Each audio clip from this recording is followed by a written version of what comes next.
Essa pressão sempre vai existir. Qual é o propósito de tudo isso? Você acha que é do nada? Não, é fazer você desistir da fé. É transformar Jesus em alguém comum para você. É isso. Seus ensinamentos estão construindo nome em pessoas. É isso. E continua fazendo. Pessoas que têm nome, que constroem nome, que ganham credibilidade. Seja numa esfera tão grande, ou talvez seja tão pequeno.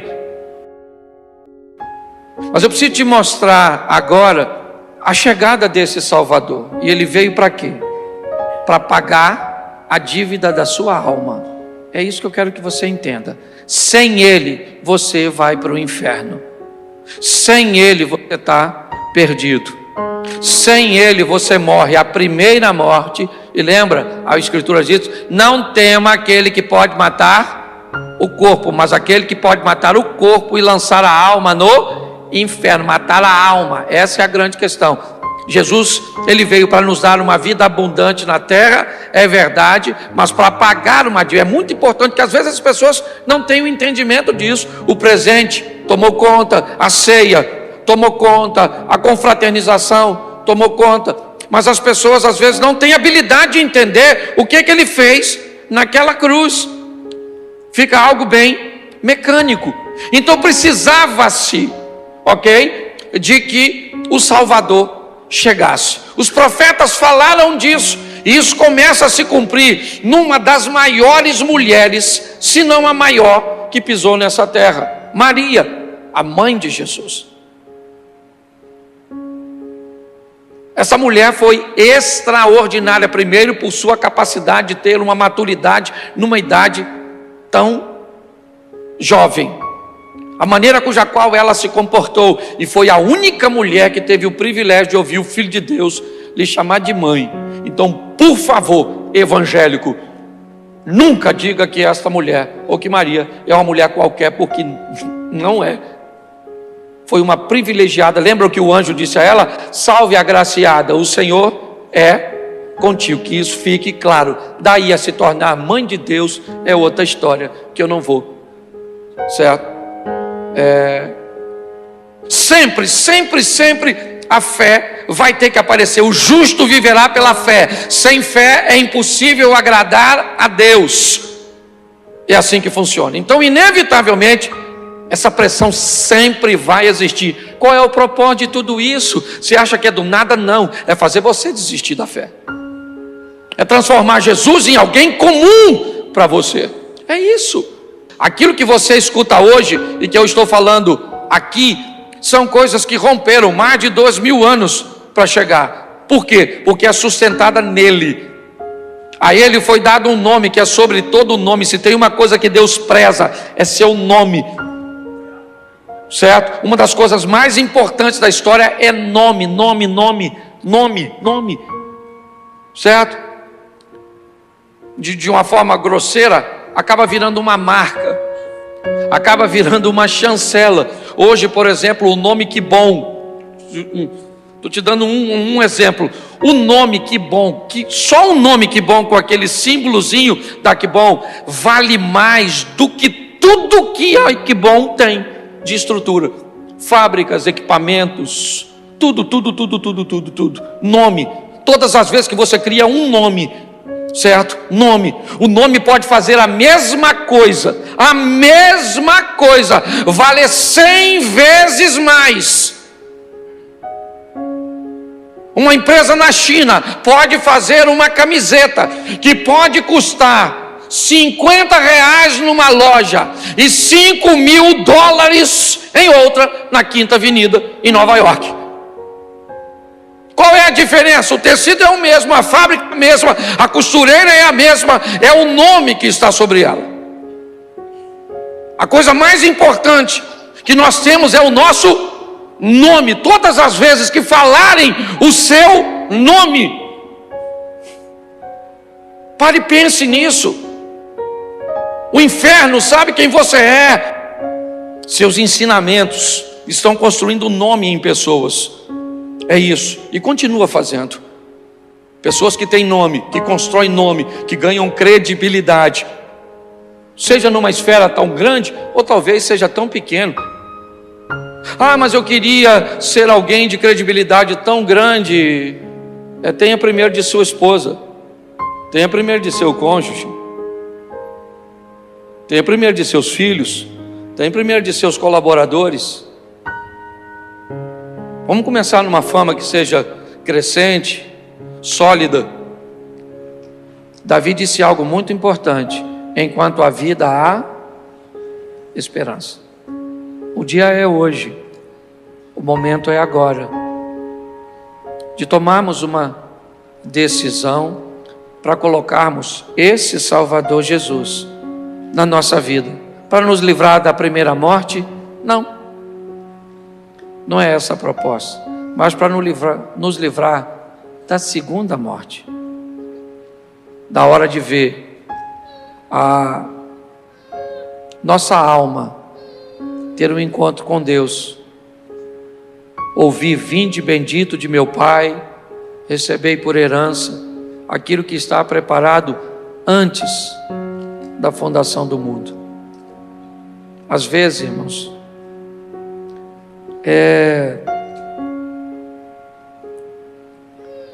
se tornou mecânico demais. Eu estou com um amigo à beira da morte, talvez ele não passe dessa semana, e eu estava tomando banho hoje para vir para cá. Ele está em fase terminal, metástase, e um câncer no pulmão, e eu sei que ele está sofrendo bastante, e ele não tem Jesus. Eu vou lá amanhã, mais uma vez, e esse Jesus, ele vai morrer a primeira morte, porque ele vai morrer. Ele fumava demais. Mas a pergunta é: ele precisa morrer a segunda morte? Não. Às vezes a gente se torna um pouco insensível diante de tudo isso, e é para isso que Jesus vem. É importante você entender isso. Por quê? Porque ele vem para me livrar e livrar você da morte.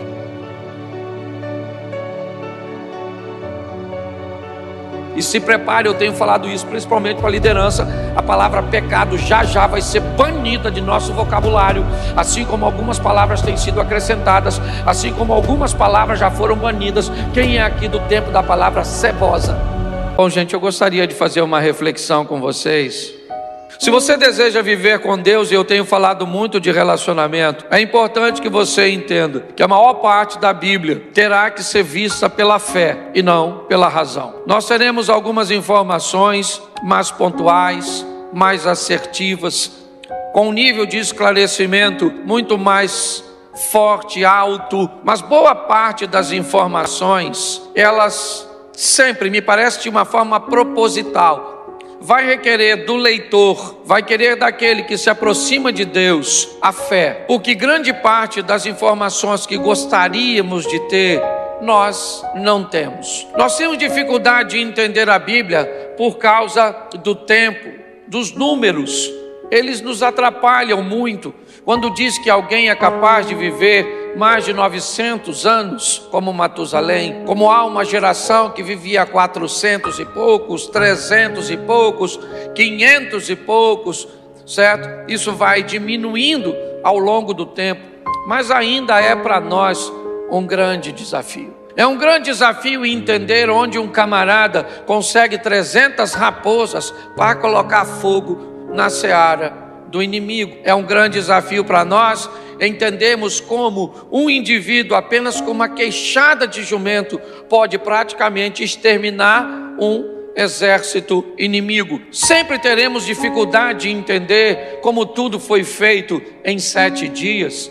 Se 7 dias, a palavra dia, na verdade quer dizer um período de 24 horas, ou se ela se encaixaria, certo? Que um dia para Deus, né, seria como 1000 anos para o homem. Então todas as vezes que lidarmos com essas informações Inevitavelmente a nossa fé tem que estar muito fundamentada, ou então as críticas, as dúvidas, os argumentos dos ateus, dos filósofos e de boa parte das pessoas que não conseguiram alcançar a fé para estabelecer um relacionamento com Deus, pode prejudicar a sua fé. Nós estamos falando e vamos falar do nascimento de Jesus, e uma série de fatores nos faz acreditar ou entender que ele não aconteceu na data que se comemora, tá certo? E você vai observar por inúmeros ângulos, inúmeras escolas, e elas vão contradizer isso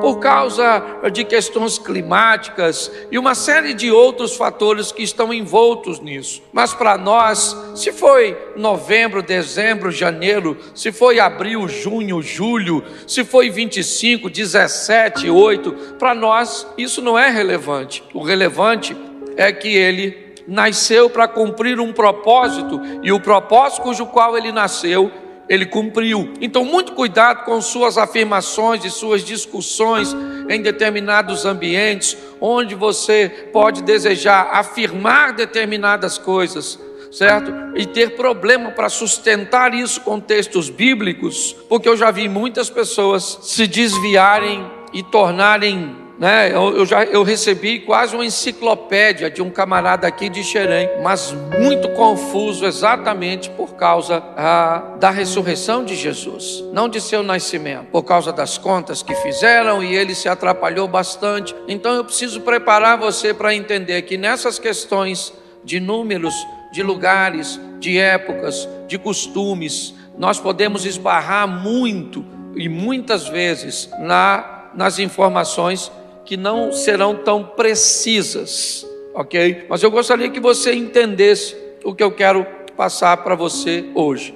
Deus cria o homem e a mulher, e nós somos criacionistas, e não temos nenhuma dificuldade de até aceitar um pouco da evolução, não como a criação, mas o processo evolutivo. Se você acompanha principalmente a natureza, a evolução dos animais e como eles se adaptam, e também os homens, o ser humano, para onde eles vão, como migram, como as coisas se comportam, como a cor da pele e muitas vezes a mão, para onde é que está indo, a nossa ou as gerações futuras, mediante ao que nós estamos fazendo com os nossos olhos nos dispositivos eletrônicos, certo? Os nossos dedos que precisam de habilidades para digitação, algo que era apenas necessário para quem fazia datilografia, tá certo?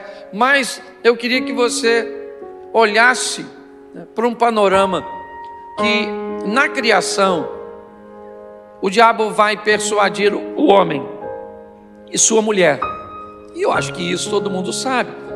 A historinha de um limite que é ultrapassado, e que durante algum tempo alguém disse que era uma maçã, um fruto, alguma coisa desse tipo, mas a mensagem apenas quer dizer que um limite foi estabelecido no jardim, no Éden, num ambiente que era chamado de paraíso, e aqueles que viviam ali resolveram ultrapassar os limites estabelecidos por Deus. E o que foi dito é que uma vez ultrapassados os limites, eles seriam banidos daquele ambiente, e isso aconteceu.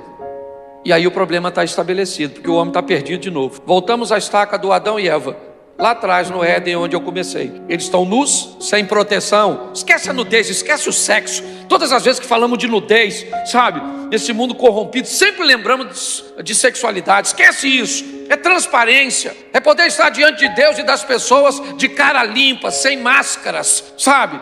É poder olhar para a tela do celular e colocar ele aberto em cima da mesa, mulher, filhos, mãe, certo? Esposa, marido, tá tudo lá. Podemos fazer alguns sinais ou sinalização, para o outro, na frente de todos. É isso. Não estou falando e removendo sua individualidade, não é nada disso não, sua privacidade. Estou falando de uma vida transparente. Poder ser quem você é de fato diante das pessoas. É isso que Cristo nos propõe. Vem para a luz, onde todo mundo pode ver quem você é, onde sua vida pode ser observada por inteiro. É isso. Essa é a proposta do Evangelho, e é para isso que Jesus vem. É importante você entender isso. Por quê? Porque Ele vem para me livrar e livrar você da morte. Preste atenção, a palavra morte, eu já falei diversas vezes aqui, tem a conotação de separação. Então quando você lê morte, troca a palavra morte para separação. Eu morro quando o espírito que me dá vida se separa do meu corpo. Então todo o sistema elétrico vai embora e volta para Deus, porque o espírito está pronto, mas a carne é fraca. Então o espírito volta para Deus e eu caio no chão morto por um infarto. Olha só, por quê? Porque o espírito se separou do corpo. O corpo volta para a terra, do pó você saiu, por pó você vai voltar, o espírito volta para Deus, e agora nós temos um problema, a alma. E agora o que acontece com essa alma? Essa alma então é a grande disputa de Satanás, ou do bem e o mal. Ninguém está disputando seu corpo, a disputa é a alma. Ninguém está disputando, o diabo não disputa seu espírito, mas a alma, ela que está em jogo. Por quê? Porque a segunda morte vai entrar em cena. E se a primeira morte é quando o espírito se separa do corpo, a segunda morte é quando a alma se separa de Deus. E aí eu preciso te dar uma notícia: se acredita nela ou não, você vai ter que passar por ela. Todo olho verá, toda língua confessará, todo joelho se dobrará, certo? Diante do Senhor. Então não tem jeito. A única maneira de você não viver a segunda morte, porque a primeira, a não ser que o arrebatamento venha, certo? Todos nós vamos ter que atravessar, é da seguinte forma: é recebendo Jesus Cristo como Salvador. Por quê? Porque Ele é aquele Cordeiro que morreu, certo? Para nos vestir, para pagar um pecado, certo? Para pagar uma transgressão. E se prepare, eu tenho falado isso principalmente para a liderança, a palavra pecado já vai ser banida de nosso vocabulário, assim como algumas palavras têm sido acrescentadas, assim como algumas palavras já foram banidas. Quem é aqui do tempo da palavra cebosa? Cebosa significava o quê? Alguém metido, chato, xexelenta. Quem é do tempo da palavra xexelenta? Existe mais? Você escuta falar isso? Não escuta mais falar. Já, se falar a palavra pecado, vai ser discriminação. Você não pode falar, nada mais vai ser pecado. Se nós banirmos essa palavra do nosso vocabulário, preste atenção, vai ficar difícil de pregar. Eu tive que trocar a minha oração num evento, ok? Eu fui num evento e falei uma frase durante a minha oração. E a frase que eu falei durante a minha oração, eu tive sérios problemas com essa frase. Orando, certo? A partir daquele dia, eu mudei a minha oração, certo? Eu tive que mudar a minha oração, porque o vocabulário que eu usava naquela oração não era mais permitido na nação onde eu estou estabelecido. Eu não sei se você já viveu essas experiências.